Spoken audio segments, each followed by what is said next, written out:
da Educação, a Secretaria da Educação, a Secretaria de Estado de Educação, pela Secretária de Educação e pela Subsecretária de Educação Pública, tem como colocar isso até de uma maneira mais objetiva, porque estão já no procedimento. Pergunto se a secretária gostaria de complementar. Com a palavra, secretária. Eu gostaria de, dentro desse dilema, dizer o seguinte: nós temos um sistema que remove professores para as escolas. E isso é colocado como um direito.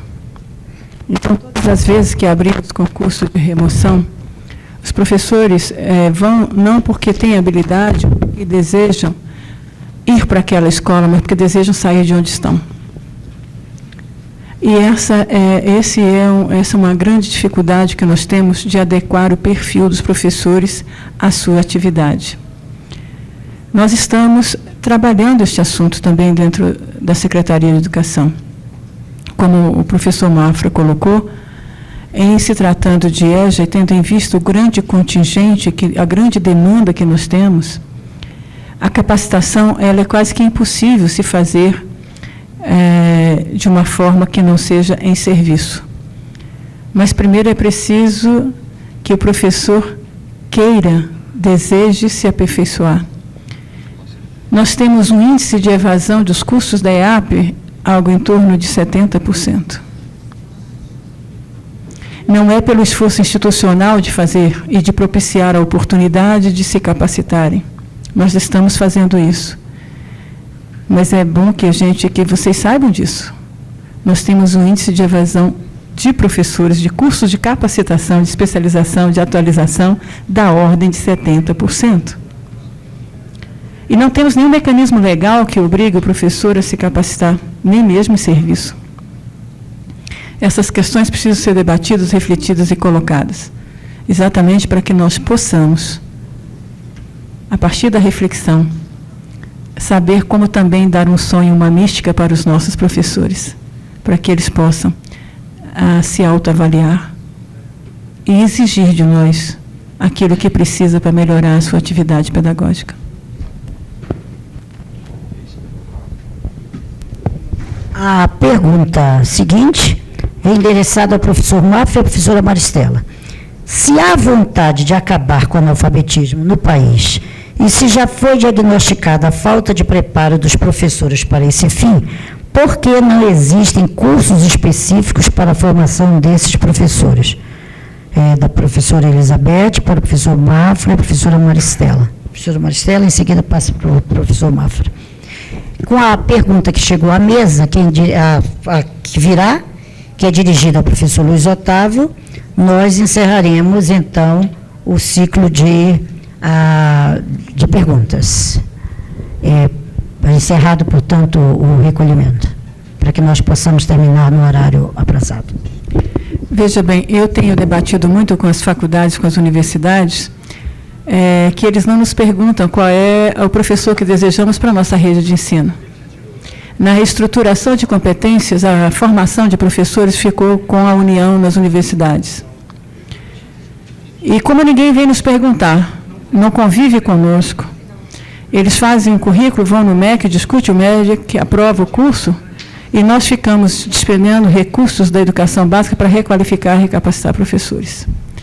Então, em Brasília, nós estamos nessa discussão. É preciso que as faculdades e as universidades venham nos perguntar qual é o professor, que formação para fazer o quê, de acordo com a nossa realidade. Então, o primeiro passo é isso, é conversar esse diálogo com as universidades. O segundo é oferecer capacitação continuada na própria EAP.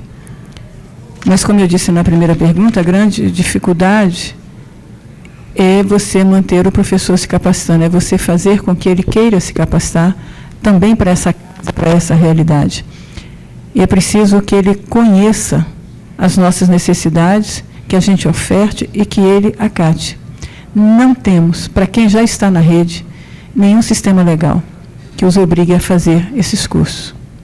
O plano de carreira, talvez, agora, trazendo a capacitação como um objeto da melhoria salarial, pode ser que a gente consiga uma melhor performance nesse aspecto. E aqui envolve essas duas coisas, nós ofertarmos e o professor desejar fazer. Se nós começarmos a mostrar isso a toda a rede, a todos nós, eu tenho a impressão que a gente pode conseguir. A partir desse diagnóstico, a professora Eliana tem feito muita competência no sistema público de ensino, e nós estamos fazendo diagnóstico a cada nível, a cada modalidade, a cada circunstância, a cada situação, exatamente para nós podermos mostrar a casa, para que todos nós saibamos o que é que ela precisa. E, a partir daí, fazermos um grande compromisso pela educação de qualidade.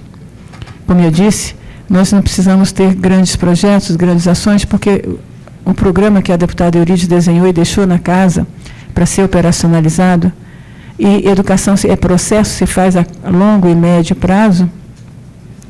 Então, nós estamos agora fazendo isso e prestando contas à sociedade de todo o diagnóstico e, ao mesmo tempo, desenhando algumas ações, algumas intervenções. No curso da própria avaliação, nós já estamos fazendo intervenção.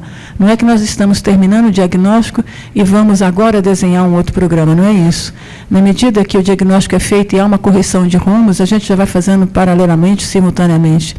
Exatamente porque a educação é isso, é processo, nós precisamos educar a casa também.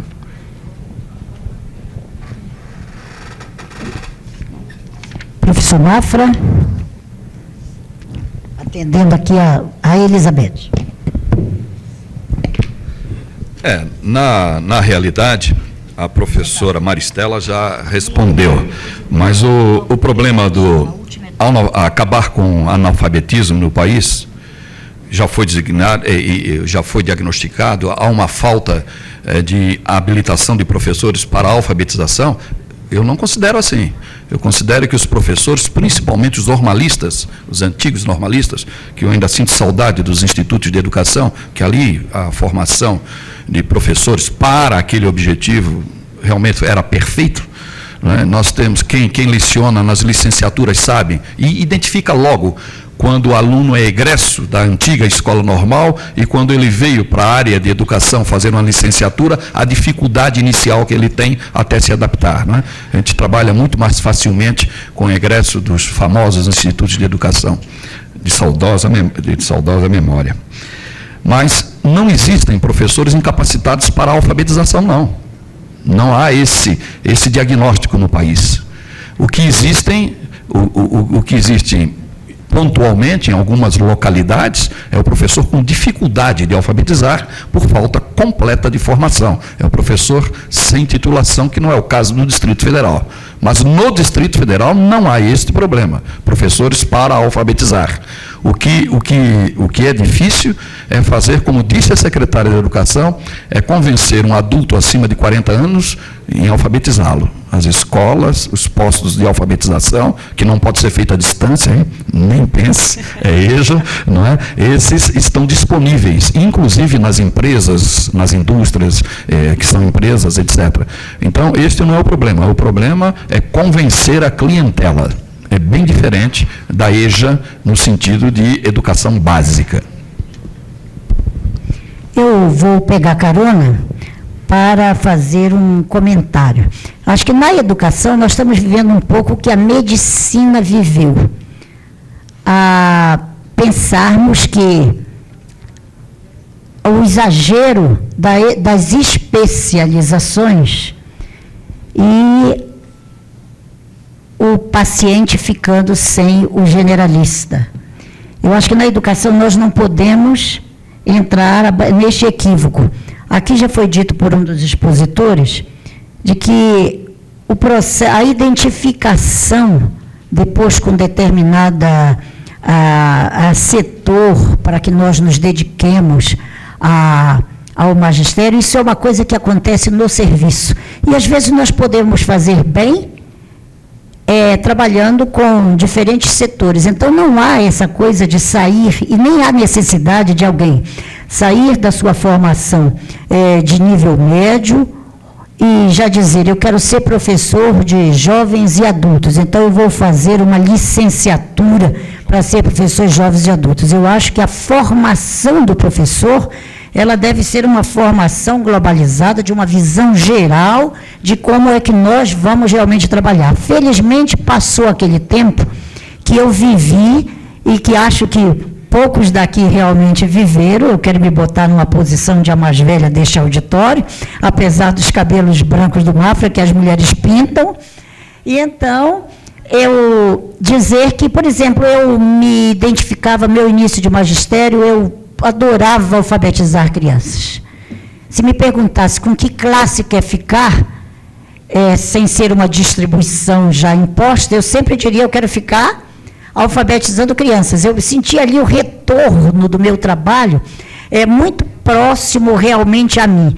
Mas naquela época, e eu arrimo de família, pagava-se o salário não era pela formação, mas era pelo tipo de aluno com o qual se trabalhava, que era um erro realmente muito grande. E então eu fui, de repente, cair como professora de ensino secundário, fui buscar ser professora de ensino secundário para poder ganhar mais saudosa dos alunos que eu alfabetizava. Tanto que anos depois, quando eu tive o privilégio de ser um daqueles 9 educadores que participou da elaboração da Lei 5692, aquele artigo da lei que dizia, e que lamentavelmente desapareceu na nova Lei de Diretriz e Bases, que dizia que a remuneração deveria ser pelo nível de formação do professor e não pela série em que ele lecionasse, aquele artigo foi de minha autoria e era uma homenagem a mim mesma, que se eu tivesse que escolher aquela época, eu teria ficado alfabetizando crianças, mas eu fui para ser professora de ensino secundário exclusivamente pela remuneração, que era realmente mais alta e eu precisava daquela remuneração. E, felizmente, isso hoje já não mais acontece. Mas nós podemos cair nesse outro erro, que é o da especialização precoce. Então, você encontra hoje no campo da medicina, e que a medicina agora está procurando, através de seus conselhos, retomar essa questão para mostrar a necessidade de todo mundo, antes de se definir por uma especialização, ele ser realmente um generalista, ele ser o médico da família. É um problema que está sendo realmente retomado. Nós não podemos, na educação, cair nesse mesmo erro, pensar que alguém já pode, eu só quero criança, eu só quero adulto, eu só quero isso, eu só quero aquele outro aspecto ali. A última pergunta está dirigida ao professor Luiz Otávio, e aqui é uma pergunta de gigante para um professor também gigante, embora todas as perguntas foram perguntas realmente muito boas, porque ela vem da subsecretária de Educação Pública, professora Eliana Ferrari, para o professor Luiz Otávio. Atender ao ritmo próprio em EJA tem sido um desafio. Nas suas colocações, fica inviabilizado o atendimento ao ritmo próprio, o ensino presencial, quer dizer, o ensino presencial ficou ali inviabilizando o atendimento ao ritmo próprio. Ela queria uma explicação melhor do professor Luiz Otávio sobre isso. Helena, veja bem, nós colocamos essa questão de ritmo próprio naquela parte que nosso item aqui relativa a diferenças entre a educação profissional e educação de jovens e adultos. Na educação profissional, essa questão do ritmo próprio fica limitada aos atos pedagógicos indivíduos particulares. No todo do curso, concluiu o curso, ele é aprovado ou fica em vias de conclusão, que nós chamamos. Ou seja, praticamente reprovado, esse em via de conclusão é um nome bonito para um reprovado, pelo menos por enquanto. Na educação de jovens e adultos, nós entendemos que, sem respeitar o ritmo de cada um, pode ser qualquer coisa, menos a educação de jovens e adultos. Deve ser outra coisa, não sei, ensino metafísico, parapsicológico, astral, mas é a essência, sem respeitar o ritmo do aluno. Agora, a pergunta interessante que a Eliana fala é como, sendo presencial, como respeitar isso? Veja bem, é presencial, mas não significa que, terminada aquele sessão, o ano letivo ou semestre letivo, todos tenham que passar para outro semestre. Não significa necessariamente. Pode ser presencial, começou com 30, eu chamei aquele conceito de falsa turma, na EJA, que na educação profissional tem turma mesmo, começa e termina junto, e quem não terminou está reprovado. Na EJA pode apenas por efeitos de administração escolar, efeito administrativo, ter uma, entre aspas, turmas, mas não há nenhum tipo de obrigação em que quem começou junto, termine junto.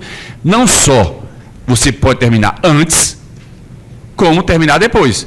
Se era relativo a um semestre, começamos todos juntos, eu, você, mas outros vão terminar com 2 meses, 3 meses. Outros tantos vão passar para o ano seguinte. Então, mesmo presencial, o ritmo pode e deve ser respeitado.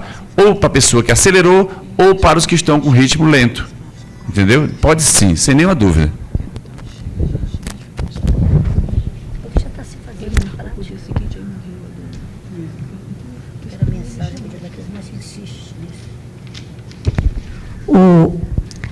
Eu queria lembrar que nós estamos... Não sei se a professora Eliana se satisfez com a resposta.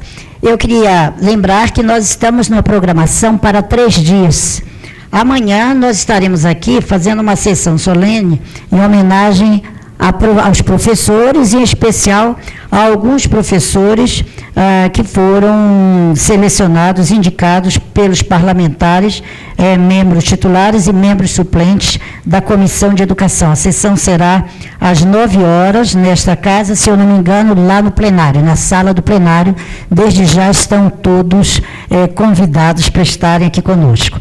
E na quarta-feira, dia 6, estaremos aqui outra vez no auditório, discutindo a questão da formação de professores, quando alguns dos aspectos que foram ditos hoje aqui podem voltar, quando teremos a professora Estela Mares, da Universidade de Brasília, a professora Eliana, e mais uma representante do Ministério de Educação, que cuida da questão de formação de professores no âmbito nacional.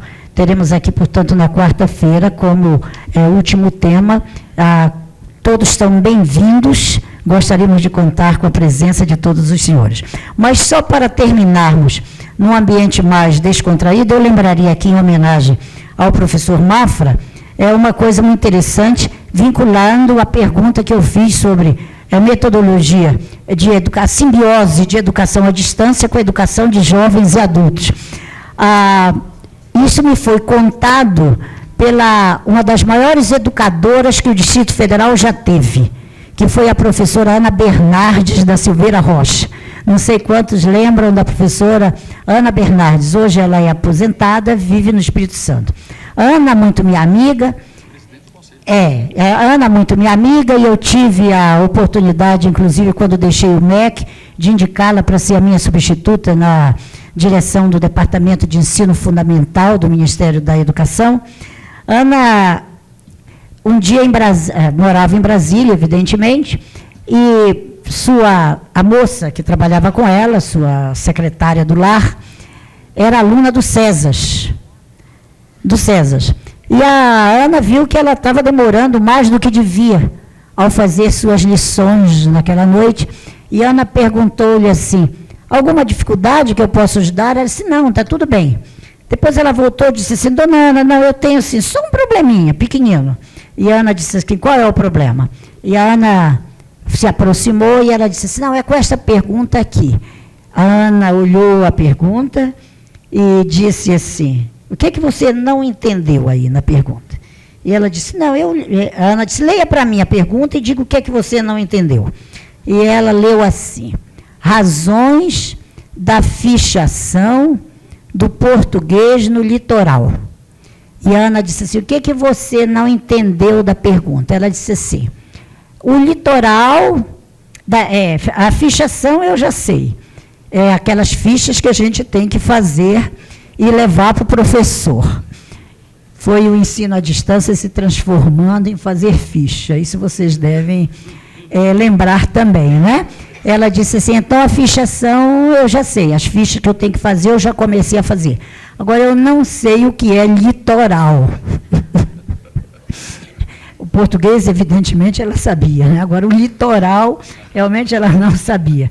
Uma, certamente nascida aqui nesta região, centro-oeste, distante do litoral, fazendo seu ensino à distância e lá transformando a fixação em uma arte de preparar fichas e o litoral uma palavra absolutamente desconhecida. Então, a Ana ali comentava isso de uma forma realmente muito interessante. Daí porque foi oportuna aquela intervenção do professor Luiz Otávio e depois do professor Mário Sérgio Mafra, quando falavam da inconveniência de se colocar a metodologia, de selecionar a metodologia à distância para pessoas que sequer sabem ler ou interpretar aquilo que leem.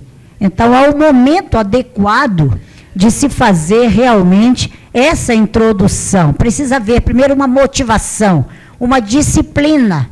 Alguém é capaz já de estudar, de se recolher, de levar, de estudar e de fazer, gosta, já está interessado, automotivado para o curso. Então, o problema metodológico, ninguém pode escrever em livros, ninguém pode desenvolver tese dizendo é importante introduzir a partir do momento tal, para tal pessoa, tal. Porque há outras condições, outras variáveis que são extremamente importantes, e eu acho que elas foram aqui muito bem abordadas pelo professor Mário Sérgio Mafra.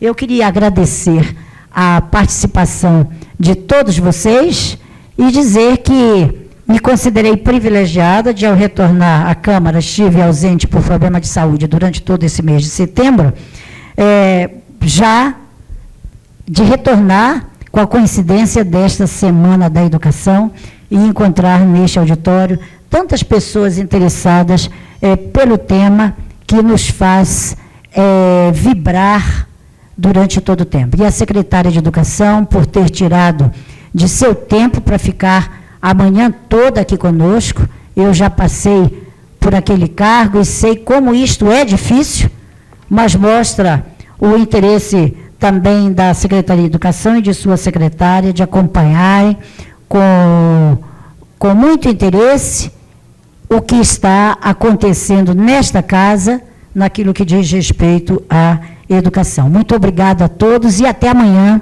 Permanece aqui o convite para que estejamos homenageando os professores às 9 horas no nosso plenário. Muito obrigada, agradeço a participação de todos.